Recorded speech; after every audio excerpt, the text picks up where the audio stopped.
Muito boa noite, bem-vindos ao Fala Campeão, talk show da Rede 98. Hoje aqui vamos conversar com o nosso querido Marconi Barbosa, diretor de Marketing e Negócios do nosso América, né, Marconi? Mas com uma história aí maravilhosa em vários setores do futebol. Obrigado pela sua presença e para contar nossa história, a sua história aqui para nós. Obrigado pelo convite, Serginho. Boa noite a todos. É um prazer estar aqui. Vamos falar um pouco aí do futebol, marketing, comunicação. História longa, né? Tem história para contar. Você vai vir com aquela balela que você jogava muita bola, aí não deu certo e acabou indo para outra área do futebol, ou vão direto ao assunto sério que você estudou para trabalhar no futebol? Rapaz, passa por isso, viu? Mas eu nunca joguei não. Mas assim, como eu percebi que não jogava nada, né, a ponto de me tornar um atleta profissional, já logo no começo eu falei, vou fazer um curso que me aproxime um pouco do futebol. Eu fiz um curso de jornalismo para poder trabalhar com futebol e deu certo. Altura de goleiro você tem, pelo menos, né? Eu queria ser atacante, viu? O Haaland atacante alto, né? Pois é. Dava para fazer muito gol. Verdade. Mas e conta, você mais novo, sempre foi uma paixão? Foi aquela coisa focada? Pô, um dia eu quero mexer em alguma área do futebol? Cara, tem uma curiosidade, né? Eu sou aquela criança, o menino criado com vó. Eu sou essa pessoa, né? Muito cedo, minha mãe e meu pai se separaram. Eu fui morar na casa dos meus avós, né? Minha mãe, minha irmã e meus avós. E, sim, fui criado, minha mãe saía para trabalhar e o tempo todo quem cuidava do meu dia a dia, né? Educação, escola, era minha avó. E eu lembro que eu gostava muito de ler jornal e acompanhava muito futebol. E a minha avó sempre falava comigo assim, menino, larga isso aí, vai estudar, futebol não vai te dar nada não. Não sabendo ela que toda a minha vida, a minha trajetória foi construída dentro do futebol, né? Mas aí já ia se preparando. É verdade, assim, quando em Belo Horizonte, aí no começo da década de 90, quando acabei lá o segundo grau, né, a minha ideia era me formar em Direito. Só que Belo Horizonte tinha duas ou três faculdades, acho que era PUC, três faculdades, PUC, Milton Campos e o FMG. Porque a FUMEC vem logo depois disso, né? Isso, então era assim, era um curso que tinha 42 candidatos por vaga, e eu sempre fui um aluno mediano, nunca fui o primeiro da turma. Eu sou trabalhador, mas não sou tão estudioso. Então assim, para você conseguir uma vaga num curso que tem 42 candidatos por vaga, você tem que estar muito acima, né? E não foi o meu caso. E aí eu tentei um vestibular, outro, e não estava passando, e o tempo passando, falei, gente, eu preciso entrar para a faculdade. E aí, analisando os cursos, eu falei, poxa, eu vou fazer jornalismo, porque quem sabe eu posso um dia começar a trabalhar com futebol e fazer aquilo que eu gosto, né? E acabou que deu certo. Então você acabou direcionando já o jornalismo, pensando no jornalismo esportivo. Pensando no jornalismo esportivo, mas a minha primeira experiência não foi jornalismo esportivo. Eu comecei a trabalhar na TV Horizonte, num programa de saúde. Olha. E aí lá... Estagiário ainda. Estagiário. Durante a faculdade. Isso. Aí comecei a trabalhar num programa de saúde e pouco tempo depois ali naquele programa de saúde, o Jaircy Carvalho tinha um programa dentro da TV Horizonte e aí eu comecei a trabalhar como estagiário do Jaircy e ele foi o precursor. A pessoa que me abriu as portas. Aí até hoje a gente tem uma relação muito próxima, né? A gente tem uma amizade grande e eu sou muito grato a ele por ter me dado a primeira oportunidade aí no jornalismo esportivo. E de lá você nunca saiu? Aí já ficou com ele e dele se formou e continuou no jornalismo de TV ou quando que abriram as portas de clube para você? Bom, teve um programa, eu sempre fui um estagiário muito aplicado, né? O nosso programa começava às 7h, 7h30 da noite, e eu chegava na televisão 2, 3 horas da tarde.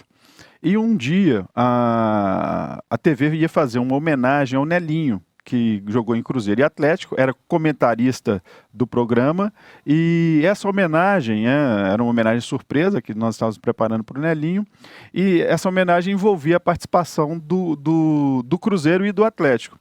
Cheguei na televisão 2h30 da tarde, esperando até a hora do programa, né, que era 7 horas da noite, e aí a Dimar Oliveira, que era assessora de imprensa do Cruzeiro na época, era a representante do Cruzeiro que ia participar do programa para fazer uma homenagem ao Nelinho.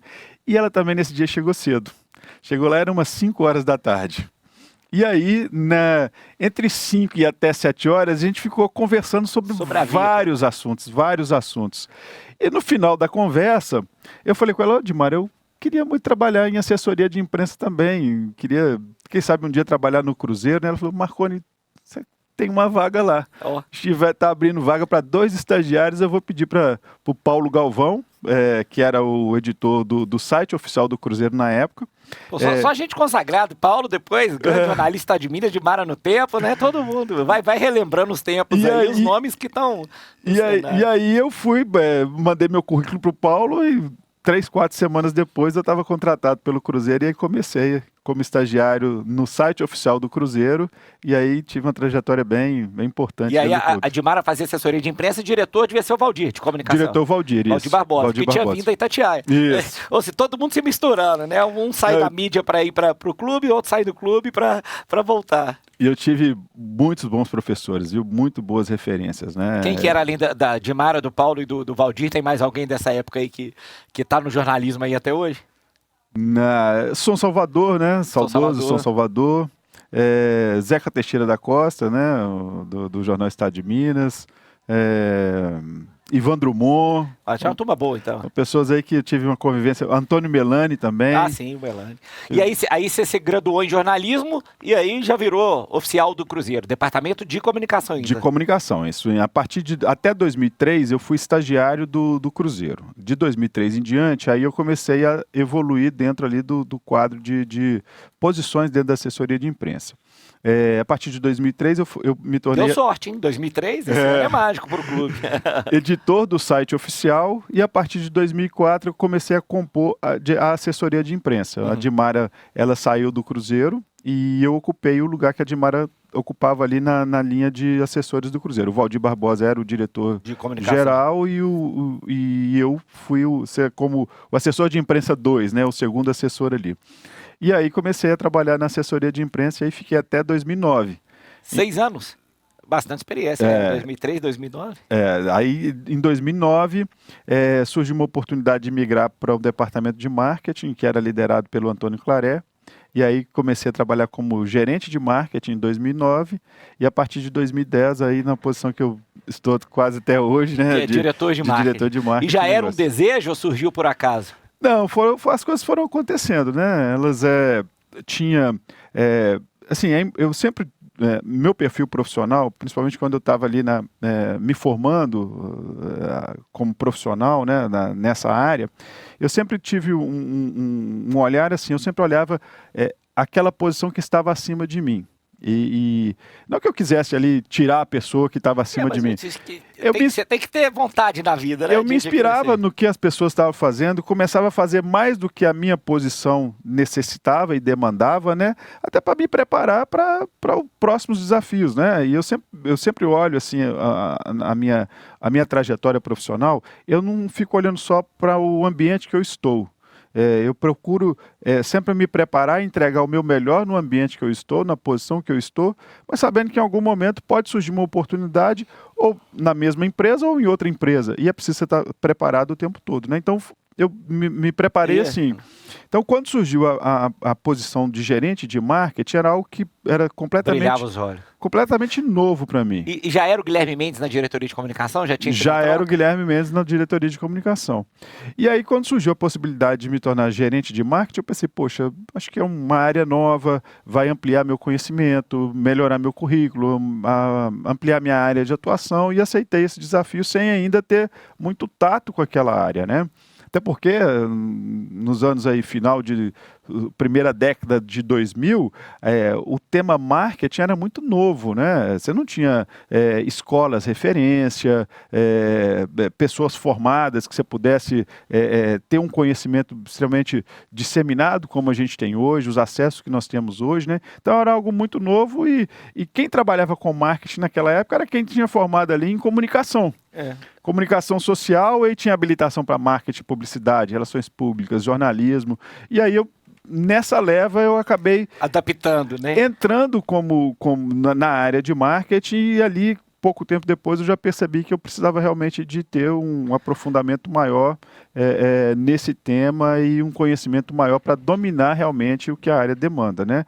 E a partir de 2010 o Claré deixou o Cruzeiro e o presidente da época era o Zezé Perrella, me nomeou como diretor de marketing e aí sim eu comecei a me Sua aprofundar trajetória. e E pesquisar. é bacana que o Cruzeiro sempre fomentou isso, né? Que se a gente pegar a história, por exemplo, o Valdir, ele era assessor de imprensa, diretor de comunicação, foi diretor internacional. Eu lembro foi a Sim, época que eu cheguei no Cruzeiro para começar a ajudar, depois virou gerente de futebol também, né? Então, exato. o Cruzeiro sempre fomentou isso que você falou. A oportunidade abriu, você entra lá e agora aproveita, né? Assim, você vê, eu cheguei no clube como estagiário, sem conhecer absolutamente ninguém lá, fui conhecer a Dimária por um acaso, né, num dia que ela estava participando de um programa que eu estava produzindo, e aí sim começou a trajetória. Então é uma trajetória que ela é de muito trabalho, né, ela não é, eu vou colocar o Marconi em determinada posição porque eu gosto dele, porque é meu amigo, Uhum. porque realmente a oportunidade surgiu, teve o espaço, eu entrei, aproveitei bem esse espaço e consegui desenvolver um E, trabalho que me abriu outras E portas. bacana que menos de 10 anos você sai de estagiário para diretor, né? De É, uma área diferente, né? E um exa- departamento de marketing do Cruzeiro que eu estou relembrando aqui, eu acho que foi até 2003 que tinha o nosso querido Paulo Nery, que Paulo criou o Nélio, Raposão e sim, Raposinho, não foi? Em 2003, salvo exato, engano, né? exato, Paulo Nélio, 2003 que foi criado o mascote. Você já acompanhava isso da comunicação. Sim, sim, o Paulo Nélio é outra fonte de inspiração, né? Uma pessoa muito, E muito responsabilidade preparada. grande, porque sai Paulo Nery, sai Claré, que também é um baita de um cara super inteligente, tá aí até hoje fazendo um trabalho maravilhoso lá na AMES, né? O meu trabalho no Cruzeiro como diretor, ele foi muito desafiador, porque quando eu cheguei no departamento de marketing para assumir a diretoria de marketing do Cruzeiro, o Cruzeiro já tinha um departamento extremamente consolidado, um trabalho reconhecido e tudo muito bem estruturado, ou seja, eu peguei um Boeing em voo de cruzeiro. Então, eu precisava ter a habilidade para não deixar o nível de trabalho e de entrega reduzir o que estava acontecendo, né? E o nível era muito alto. E o desafio ainda maior de elevar aquele nível para dar o toque, o meu toque profissional Uhum. naquela situação, né? Então foi muito desafiador e a estrutura que tanto Paulo Nelly e Claret deixaram para o Cruzeiro foi muito importante para que eu tivesse sucesso no meu trabalho, né? O marketing do Cruzeiro fez inúmeras ações reconhecidas, ações importantes, Não, ações de engajamento com o nós vamos torcedor. detalhar elas, calma. Só que isso só foi possível porque tinha já uma equipe muito bem consolidada Já. lá e entendendo o que era o negócio e como se fazia, né? E a minha habilidade foi dar direcionamento e dar ritmo para aquele trabalho. Agora, uma dúvida que me veio aqui agora, eu queria que você contasse para as pessoas. Eu acho que você vai saber porque você estava lá. E uma coisa que eu particularmente sinto falta, que o mundo mudou demais, mas eu era apaixonado com a revista do Cruzeiro, né? Você lembra que as pessoas tinham coleção daquela revista? Você acompanhou o nascimento e a aposentadoria dela por causa dos novos tempos? Quando ela nasceu, você estava na comunicação ainda? Quando ela nasceu, já estava no Cruzeiro. Ela teve algumas ações as ações da revista, elas começaram primeiro de maneira interna. Acho que já era com o Guilherme, né? Não, foi antes ainda. Ah, foi antes ainda? Foi antes. Ela começou de maneira interna, aí depois foi terceirizado o trabalho, voltou para o Cruzeiro, terceirizou novamente, voltou, terceirizou e acabou. Então, assim, eu acho que eu gostava demais da revista também, né? Ela Tem tinha. gente que tem coleção, até hoje tem gente que fala comigo, nossa, eu tenho um monte lá em casa e mostra e Eu, guarda. eu lembro, Eu devia ter guardado, pô. a 100ª edição foi feita na minha gestão de diretor de marketing. É. Ela era um produto que ela estava no marketing e depois eu quando assumi a direção de marketing, conversando com o Guilherme, a gente resolveu deixar esse produto, como eu acho que era o mais correto, né? Deixar um produto da comunicação e do marketing, onde a comunicação lá com o Guilherme cuidava de toda a linha editorial e o marketing cuidava, obviamente, da parte negocial, da venda publicitária ali na revista, né? Mas acho que ela acabou por isso também, né? O apelo comercial ele foi diminuindo. E aí ela começou a ficar caro a produção, porque Era uma revista boa, qualidade boa. a gente produzia ali 5.000 exemplares. Então era uma distribuição bem, bem significativa, né? E todos os sócios recebiam essa revista também. Então a gente... Saudosa. E quando que ela acaba, você lembra? Serginho, acho que ela acabou em 2014, 14? 2015, por aí. 15, 16, acho que foi nessa época aí. Uma pena, 15, durou 16. um tempo bom. É 13, 14, eu tenho quase certeza que tem, porque eu lembro quando saiu a do campeão brasileiro, eu era superintendente, eu lembro que eu vi meu nome, falei, ó, tem meu nome aqui, campeão brasileiro. Então deve ter sido por aí mesmo, 14 ou 15, por aí. Ela era uma capa bonita, né? Um projeto gráfico bacana. Era bem... Agora, antes da gente falar da sua experiência, que eu falo, o bom da gente sem roteiro e bater papo é isso, e você que foi um cara que passou por muitas áreas, uma pergunta conceitual para o profissional Marconi. Você vai, eu sei que o futebol tem suas particularidades. Muito lugar você tem um departamento de comunicação com marketing, outro você tem um marketing com comercial, outro você tem tudo isolado, outro você tem tudo junto. Conceitualmente, você que passou por vários, hoje é negócios, né, igual você tá. Como que você entende que porque o futebol tem umas particularidades, igual você falou, até porque às vezes o centro de treinamento do futebol é separado da sede, então você tem que ter uma comunicação lá e um marketing ali, mas conceitualmente, como que você vê que é o melhor modelo para isso diante de toda a experiência que você tem dentro do futebol hoje aí? Olha, eu estou gostando muito da experiência que eu estou vivendo hoje no América, né? O América ele tem uma diretoria extremamente enxuta, nós somos 5 diretores. As questões elas são resolvidas de forma muito direta, a interlocução muito fácil com a direção. E no América hoje, a área de comunicação, marketing, negócios, eventos, relações públicas, toda essa área institucional ela está debaixo do guarda-chuva da diretoria de marketing e negócios. Uhum. Eu estou gostando muito da maneira... Ajuda, né? É enxuto, né? Você ganha agilidade para resolver as coisas e você tem que negociar muito pouco. Por exemplo, se você tem... E isso é um problema no futebol, né? Às vezes você tem um modelo mais dividido, né? Com a diretoria de comunicação, a diretoria de marketing, a diretoria de negócio, que não é problema. Pode acontecer sim, não é problema. Mas o problema está em algumas situações onde esses diretores eles têm que negociar algo que é uma entrega única. Então, às vezes, o diretor de negócios negocia determinada cota de patrocínio que tem uma entrega que envolva o marketing, que envolva a comunicação. Por isso que é bom, às vezes está tudo junto. E aí ele tem que negociar com o diretor de marketing e com o diretor de comunicação como vai ser a rotina daquela entrega. Ao passo que se ele é o responsável geral, ele só dá a diretriz para a equipe para a execução das ações, né? Então, o problema não está na formatação. A questão maior mesmo é o desgaste que se tem para negociar as entregas e, em algumas situações, um desalinhamento dessas diretorias. Eu acho que esse que é o grande ponto, né? Se as diretorias estão alinhadas, se você vai dividir em 3, 4, 5 áreas, eu não vejo muito problema. A questão mesmo é o pensamento ser um único, né? E a entrega ser igual para todos. Mas eu acho, por mais que hoje você trabalhe de qualquer lugar e tem home office e tal, mas eu acho que a distância física também era um complicador no futebol que eu vi e vivi. Se a gente pegar os 3 clubes aqui, Cruzeiro, Atlético e América, os 3 o time treina num CT que é separado do coração administrativo, onde geralmente funcionam as diretorias comerciais, marketing e negócio. E a comunicação está lá acompanhando os jogadores, assessoria de imprensa, produzindo conteúdo, jogando pro ar. Como é que a gente fez hoje aqui no América, né? Que a gente trabalha? A gente tem essa mesma realidade, né? Então a gente tem uma estrutura de assessoria de imprensa focada no departamento de futebol. E esse assessor de imprensa, ele responde o cotidiano ao diretor de futebol, que é entrevistas, se a imprensa vai ter acesso ao treino, se não vai, divulgação de informações, contratações, enfim, toda a parte de notícias do futebol, eu participo muito pouco mesmo. Eu intervenho em alguns momentos que tem algum tipo de dificuldade, algum momento de crise, que às vezes eu sou demandado. Mas assim, o dia a dia é 100% resolvido lá na estrutura do departamento de futebol mesmo. Só que o assessor de imprensa, ele também tem uma ligação com o diretor de marketing. Porque a comunicação institucional do clube ela passa pelo marketing. Sim. Então a gente meio que divide esse trabalho, né? A informação, conteúdo quente, diário, futebol com assessor de imprensa. As demais ações, os demais conteúdos, né, são tratados lá pela diretoria de marketing. Eu falo diretamente lá com o assessor de imprensa, que é o Guilherme da Assunção. Bacana, gosto muito desse modelo também.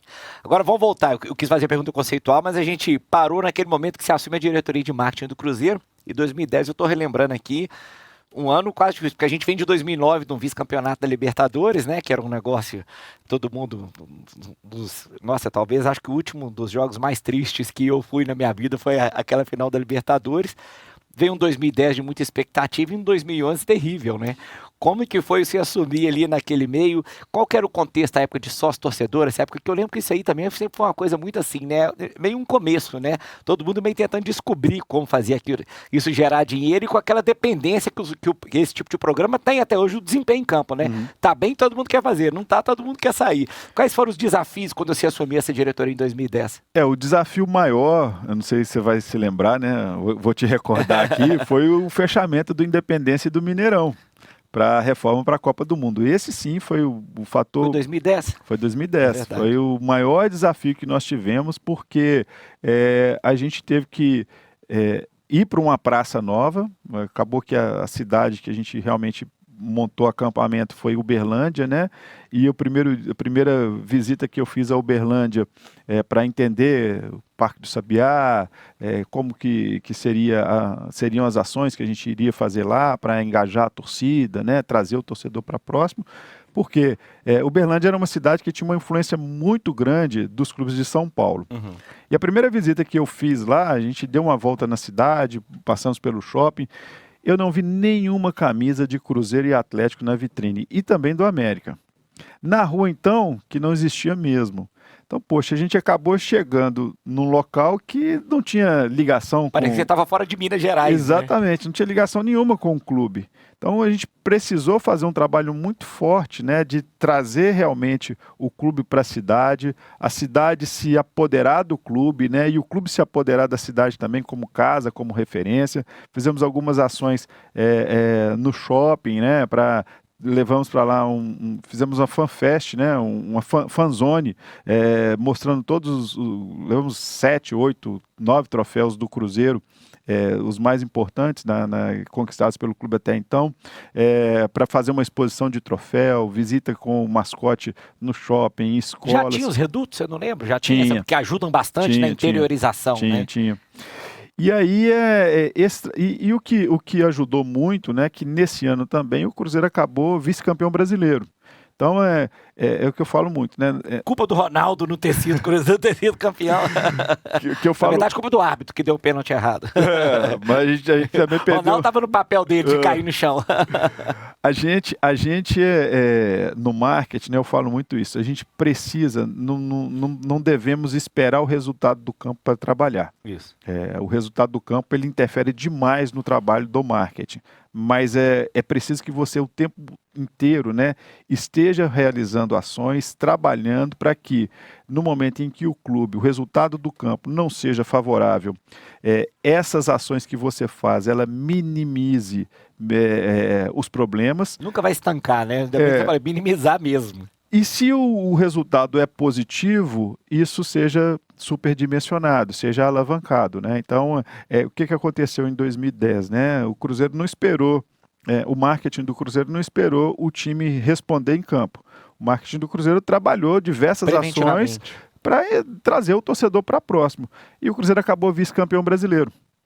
Resultado disso, 2011 a gente acabou tendo que jogar em Uberlândia de novo. Foi Uberlândia? Os primeiros jogos jogamos em Uberlândia. Aí você andava na cidade, tinha camisa do Cruzeiro, tinha camisa do Cruzeiro nas vitrines, nas lojas.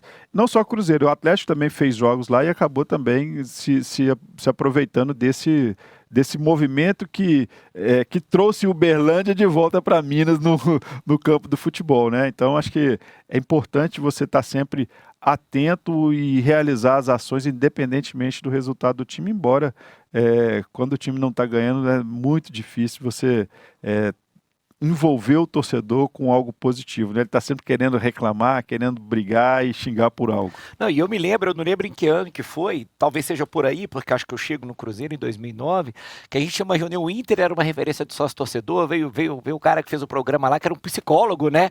Para pensar em benefício e tal.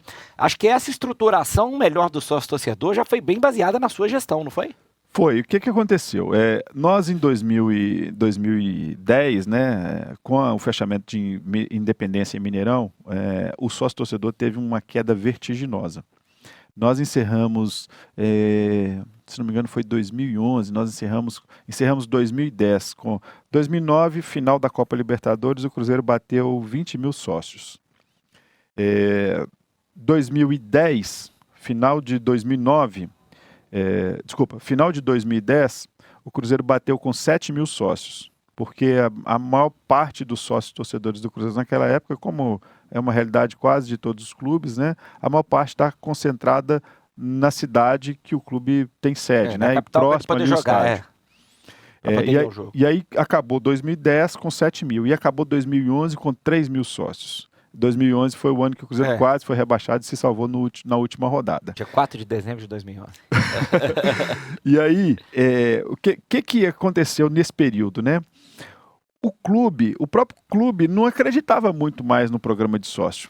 A gente teve que ter muita conversa interna para que a gente não acabasse com o programa, porque o programa, ele naquele momento, ele estava trazendo para a gente muita despesa, e o resultado não era satisfatório. E várias pessoas dentro do clube começaram a trabalhar, não é trabalhar, né? A sugerir que a gente suspendesse o programa e voltasse depois. E a gente bateu, não pode. E começamos a reestruturar esse trabalho do sócio, né? O Cruzeiro tinha um profissional no clube, que é o Bernardo Mota, que desde o início do programa de sócio do Cruzeiro, ele trabalhou dentro do programa, né? Acho que o Cruzeiro começou em 2004, se não me engano, 2003, 2004, o programa de sócio. E a gente vivenciou tudo, quase campeão da Libertadores, quase campeão brasileiro, quase rebaixado, campeão quase estadual. Tudo, Poxa, assim, a gente viveu os extremos, e aquilo trouxe um aprendizado muito grande para a equipe de trabalho, né? E o Bernardo tinha muito disso, né? Tinha esse histórico todo ali do comportamento do torcedor. E a gente começou a desenhar um plano novo a partir de 2012, já vislumbrando o retorno do Independência, porque o Independência reabriu em agosto de 2012. E a gente começou a desenhar um plano novo. E tinha várias coisas que a gente estava definindo como fazer, né? E aí, duas coisas que a gente precisava. Uma era que a rede de benefícios do Cruzeiro, que até então era uma rede local, ela precisava ser expandida. Então a gente começou a desenhar isso. Como essa rede vai ser expandida, o que a gente vai fazer, como a gente vai comunicar, enfim, nós alicerçamos o pacote de benefícios numa rede estendida, numa rede. O nosso sonho é que a rede fosse nacional, porque até então era a academia da esquina, a padaria, local. E o torcedor não percebia valor naquilo.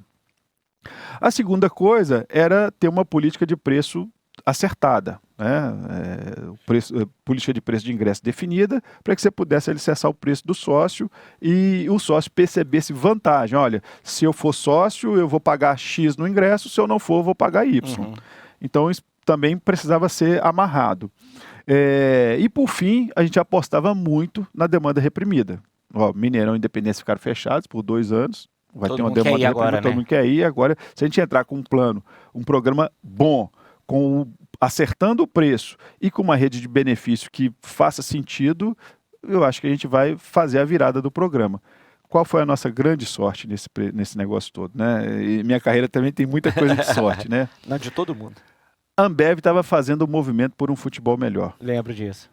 E o movimento por um futebol melhor da Ambev, eu conversava muito com o Rafael Pucinelli, a gente tinha um grande amigo meu, a gente tinha uma proximidade enorme. E o movimento por um futebol melhor da Ambev, idealizado lá dentro da Ambev, era para os clubes do Rio e de São Paulo. Um dia o Rafael esteve aqui em Belo Horizonte, eu cheguei para ele e falei: Rafael, como você vai fazer um negócio que chama Movimento por um Futebol Melhor, assinado pela Ambev, e vai privilegiar os clubes do Rio e de São Paulo que não precisa desse movimento? Aí comecei a falar, não são eles, não sei o quê, papapá, isso tem que ser maior, tem que ser ampliado, tem que ser ampliado, tem que ser ampliado. E falei, e depois ele foi embora e eu ligava. Resultado, umas 2, 3 semanas depois, ele falou: Marconi, a Ambev vai fazer isso para o Brasil todo. Ótimo. O que a gente estava precisando? O que a gente estava precisando, então, vou deixar para você falar daqui a pouquinho. Pode ser? Que a gente tem que fazer o corte aqui, a gente tem que fazer aquele mistério também, para todo mundo querer acompanhar daqui a pouco essa resposta que é essencial da virada do sócio-torcedor do Cruzeiro. Então, fique aí que a gente volta já. 2 minutos.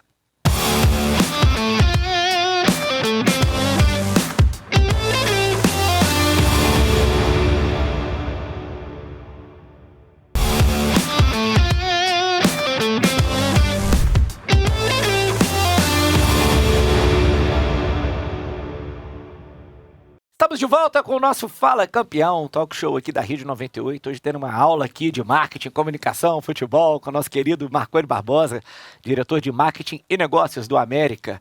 Marconi, eu parei naquele momento, eu tô aprendendo essa coisa aqui na TV agora, viu? A gente tem que saber brecar na hora que todo mundo quer ouvir. E você estava falando daquela virada do sócio-torcedor, que foi quando o diretor da Ambev te liga e falou que não ia ser que, em princípio, nem a Ambev ia fazer para um futebol melhor para Rio e São Paulo. Ele te ligou e falou, opa, vai para o Brasil inteiro. Aí você falou, foi aí que... Foi aí que foi o nosso ponto da virada, né? Porque, como eu falei anteriormente, nós estávamos... o que precisava... O que nós precisávamos fazer que nos faltava, né? Era exatamente como o Movimento por um Futebol Melhor iria entregar. Uma rede de benefícios nacional.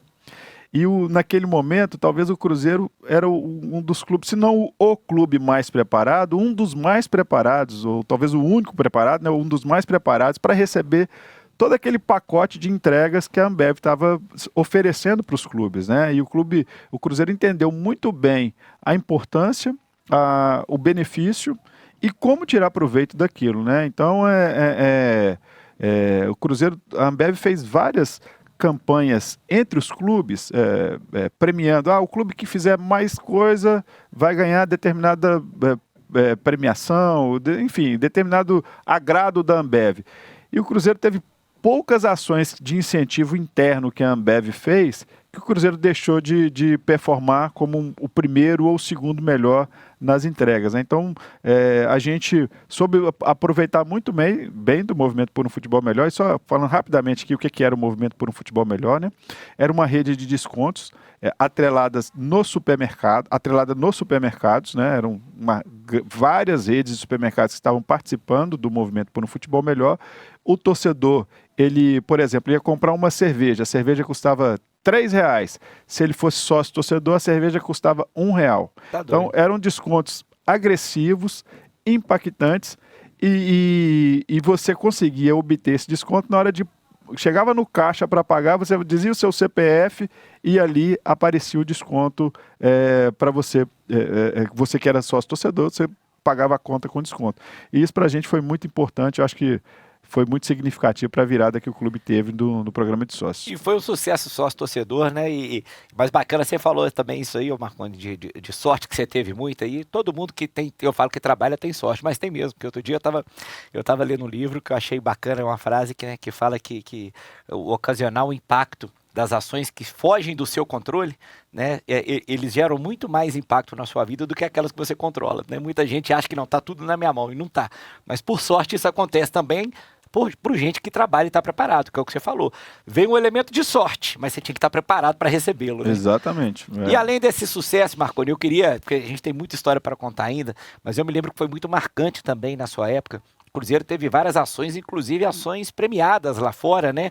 Num momento que eu acho que você pega aquele início do futebol engajando com causas sociais, né? Que são causa LGBT, causa da mulher, de agressão de mulher, causa de racismo, enfim. Eu acho que foi um pouco do surgimento disso, esse momento que você foi diretor de marketing, né?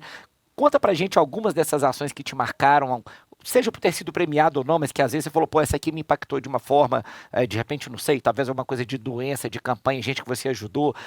Dessas ações, conte algumas, conta premiada, claro, mas conte algumas que te marcaram, assim, pessoalmente, que te impactaram, que te lembram até hoje. Bom, eu vou fazer só o registro da premiada, porque ela foi extremamente difundida e divulgada, né? Que foi a que a gente fez no Dia Internacional das Mulheres, Let's Change the Numbers.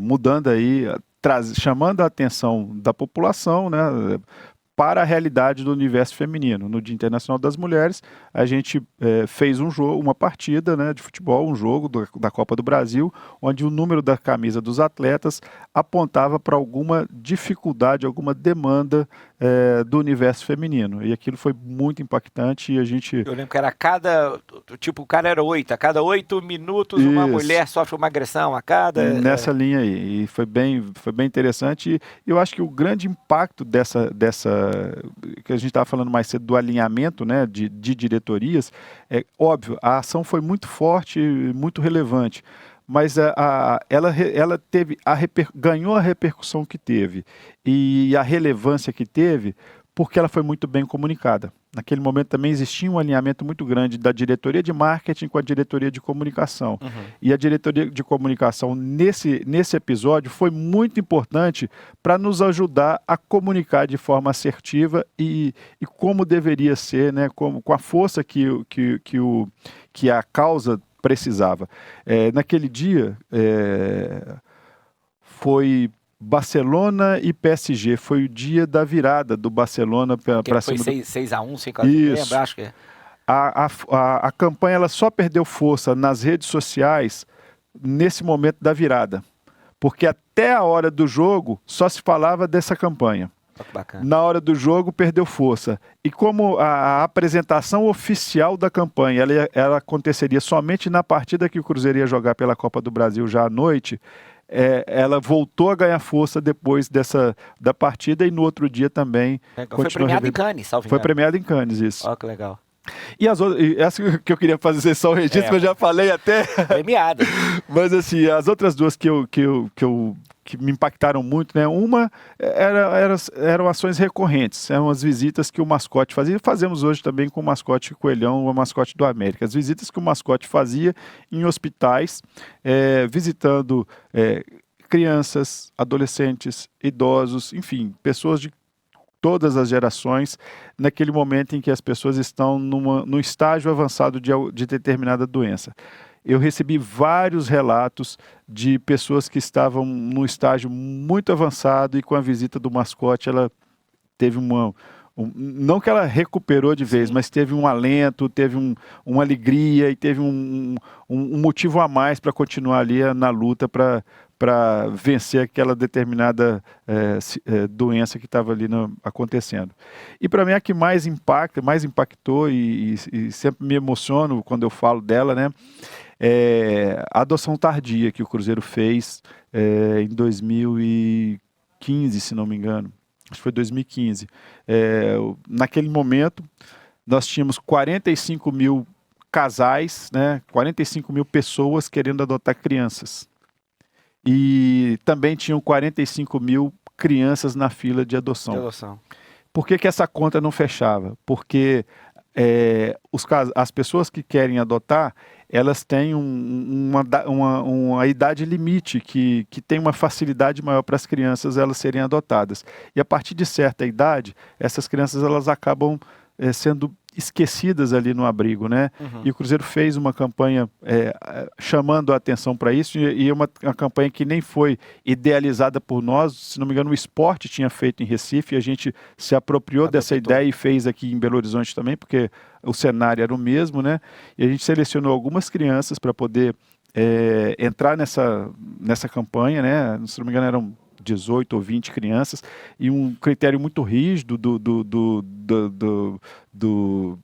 das pessoas, né, que cuida da parte da justiça, que cuida dessa área, né, para selecionar as crianças, poder expor o rosto das crianças, enfim.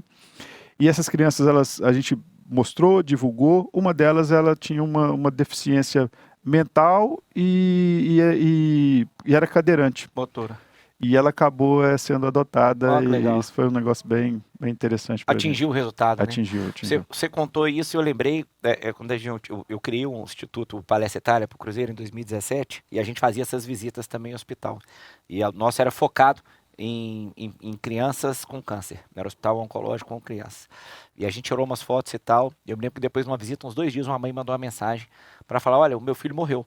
né? A visita tinha sido um dia, o menino morreu no outro dia, e ela falou, e eu só que eu tô mandando mensagem para agradecer, que foi o último momento feliz dele, foi a visita que você fez dos mascotes aqui no hospital, que coisa, né? Até no luto, uma mãe fazer questão de agradecer pela alegria, né? Então, isso que você falou realmente impacta demais e a forma como o futebol pode ajudar as pessoas é fora do comum, né? Achei bem legal que Fortaleza, Bahia, Vitória também vieram com a pegada legal disso aí, de responsabilidade social depois, de coração, doação de sangue, muita coisa bacana, né? Eu tenho uma invejinha do Vitória, que eles fizeram uma ação que eu queria ter feito, né? Eles fizeram aquela do sangue, em que as listas vermelhas estavam apagadas enquanto... Aquela foi muito legal, gostei muito. Mas você fez tanta coisa boa aí pra nós que acho que evoluindo aí na sua vida, um dado momento, eu não lembro se foi 16, foi 2015, veio um convite para sair de BH. E quem pensava, né, aquele menino criado em Belo Horizonte, estagiário do Cruzeiro, de repente alcançando o cenário nacional, indo para fora, não que o Cruzeiro não seja, óbvio que o Cruzeiro até porque tem muito mais título e mais torcida do que o Fluminense, mas você acaba sendo convidado para ir para o Fluminense. E foi, eu acho que nesse momento a gente até estava lá junto, né, discutindo bastante, mas não deixou de ser um passo importante na sua vida, né? Primeiro, foi difícil tomar a decisão, e segundo, como que foi de repente do nada sair de BH, bater no Rio de Janeiro com mulher, com menino, né, e pegar um mundo completamente diferente daquele que você já estava acostumado aqui no Cruzeiro? Foi difícil porque, primeiro, né, eu tinha um ambiente muito confortável e controlado para mim dentro do Cruzeiro, né? Uma história grande já de trabalho. Criado aqui, né? E ir para uma casa nova, onde você teria que construir tudo aquilo, era bem difícil mesmo. E quando eu cheguei no Fluminense, né, tinha era muito animador, da mesma forma que era difícil, também era bem animador, porque você tinha lá duas grandes estrelas no elenco, que era o Fred e o Ronaldinho Gaúcho, onde a gente poderia ter um universo ali de oportunidades para poder explorar. E também sair de Minas, né, ir para o Rio de Janeiro, uma cidade onde tinha... É uma experiência diferente, né? Tinha uma visibilidade, né, em termos de mídia, de exposição até maior do que a gente tem em Minas Gerais. Mas para mim foi bem importante, foi muito bom para mim, para minha trajetória.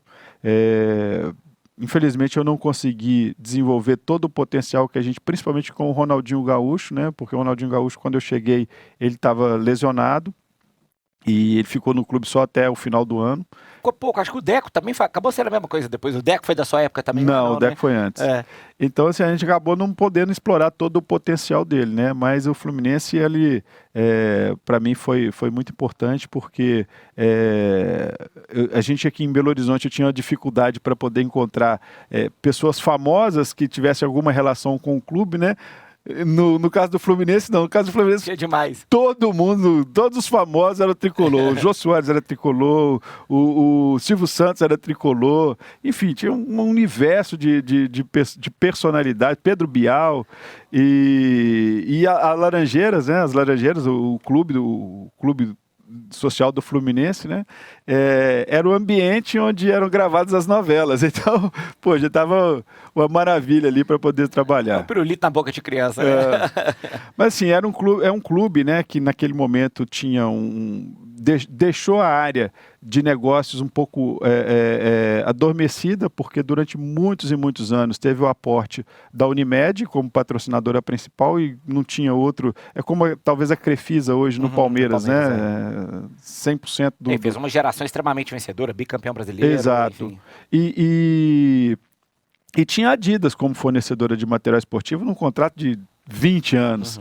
Então, assim, a área comercial do clube estava um pouco adormecida. Então, a gente precisou trabalhar muito essa questão de trazer de volta o Fluminense, porque quando eu cheguei, a Unimed tinha saído e havia uma disputa, uma briga muito grande do clube com a Adidas, porque a Adidas tinha feito um patrocínio ao Flamengo infinitamente maior do que fazer ao Fluminense, e o Fluminense achou, não, se é assim, a gente quer outra. Então foi bem desafiador a área de negócios lá. Mas aí acabou que o coração falou mais alto, você volta para o Cruzeiro. E acho que aí eu queria que você contasse contasse essa história que é um pouco parecida com a do Valdir, porque você vem para o marketing, mas depois você tem uma experiência no futebol também. Gostou? Valeu a pena? Foi uma coisa que você gostou? Ou tem vontade de voltar? Fala, não, experimentei, mas estou feliz de volta na minha área de origem. Serginho, eu experimentei, gostei, mas não volto não. É igual quando me perguntam do Cruzeiro, fala, seria presidente novo se eu não tivesse sido.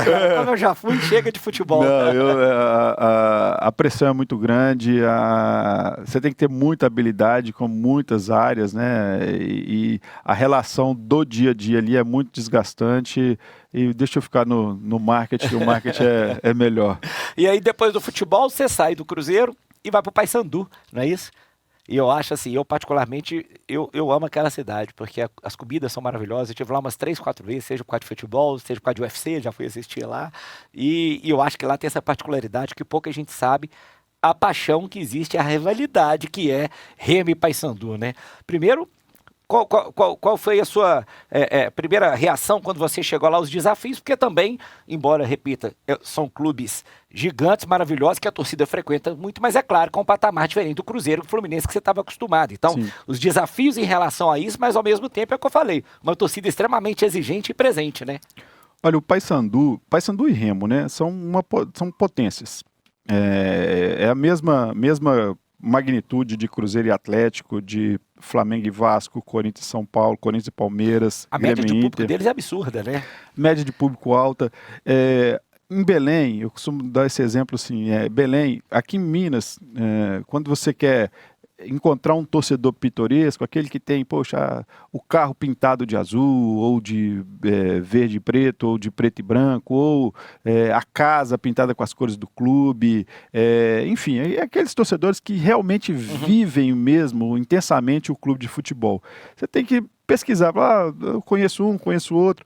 Em Belém, é a coisa mais fácil que tem de você encontrar uma pessoa que a vida dele é o Paysandu ou o Remo. A casa pintada, a mobília, tudo. Filho com o nome de jogador. Você vai lá em qualquer dia da semana, tendo jogo ou não tendo dos clubes, a camisa do Remo e do Paysandu é presente na cidade, em todo lugar. Então, assim, a paixão do torcedor paraense com o futebol é muito, muito grande, é muito forte.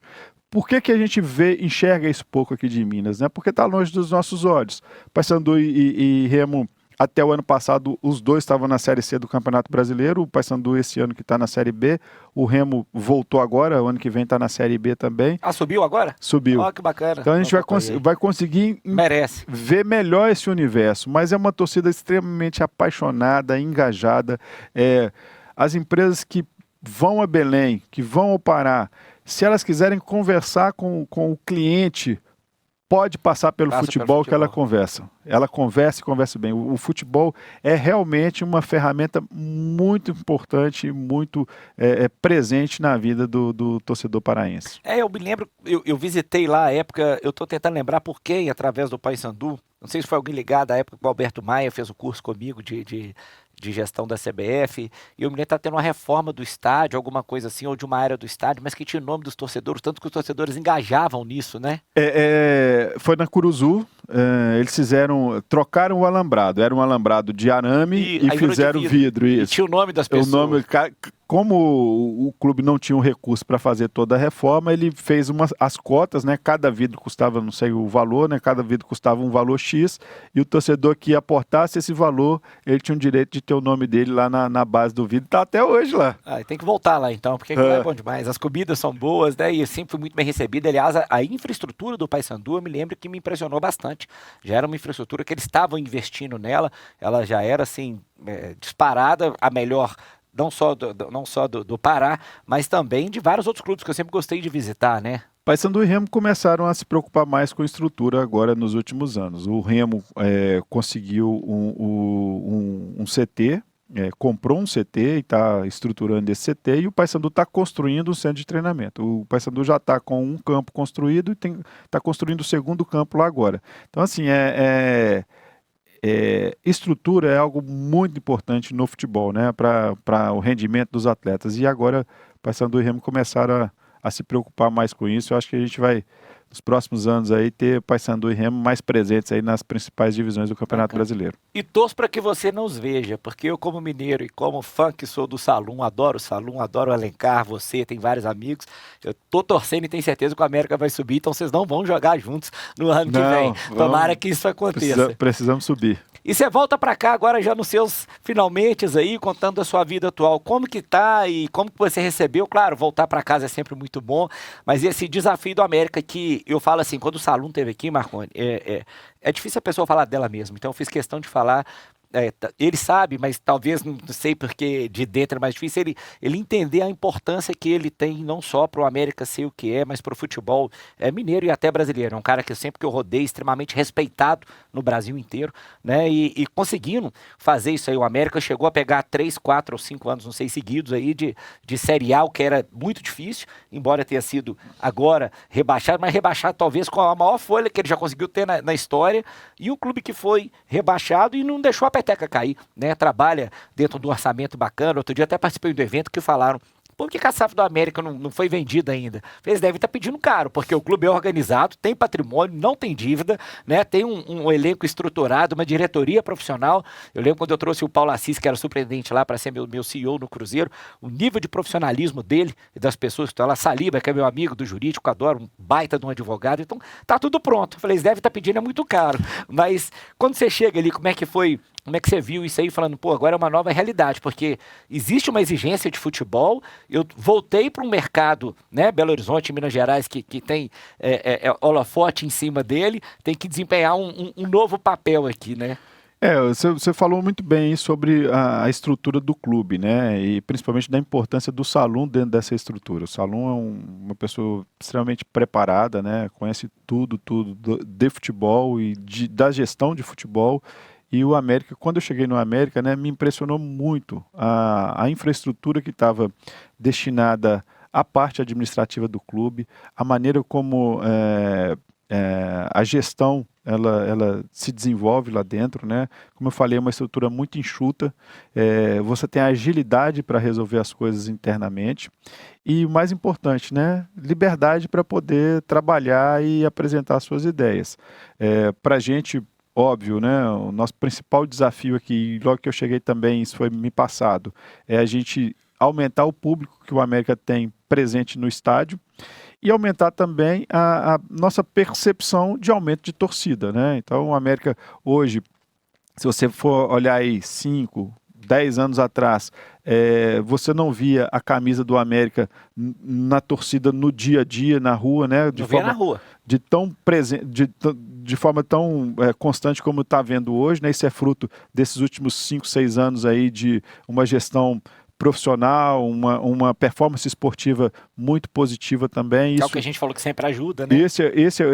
Esse monte de camisa que a gente vê na rua hoje, com o torcedor na rua, é fruto desse trabalho. E hoje o que a gente tem feito muito no departamento de marketing é fazendo ações voltadas para o torcedor do futuro. Então, a América hoje, no departamento de marketing, tem desenvolvido diversas ações cujos frutos vamos colher entre 5, 10, talvez 15 anos. Então a gente tem uma gestão muito afinada das escolas de futebol, são mais de 12 mil alunos, né, nas nossas escolas de futebol, e ali a gente tem algumas ações voltadas para trazer essa criança que faz a escolinha de futebol do América para o estádio. Então todos os nossos jogos a gente leva 500, 600, 700 garotos para os jogos.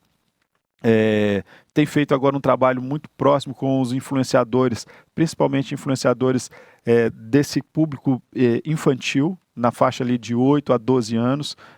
No domingo agora a gente acabou de fazer um evento no Independência, um X1, né, com dois influenciadores também que trabalham muito esse universo. Levamos 2.000 pessoas na Arena Independência no domingo. Dessas 2.000, 80% eram crianças. O vídeo que foi feito na Arena, foi feita uma live, né, desse X1 até ontem, até antes de ontem, tinham 2 milhões de visualizações só desse jogo, né?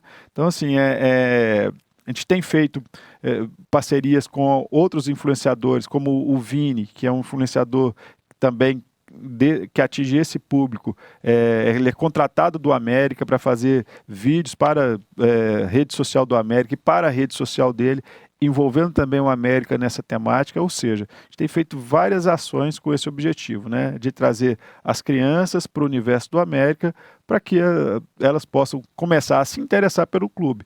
E o que eu falei no começo, né, quando a gente falou aqui, né, quando a bola começa a entrar, os resultados esportivos começam a se tornar melhores, né, essa atenção da criança que está aqui nesse universo, nesse ambiente que não tem nada a ver com futebol, daqui a pouco ela desperta a atenção para o futebol e aí a coisa tudo acontece. ajuda. Eu não tenho dúvida, com o gabarito que você tem aí, igual eu falei, com a equipe que o América tem, né, com essa liderança do nosso salão, vai dar tudo certo e você pode ter certeza, não só pelas pessoas, mas pela importância, a gente vai estar na torcida.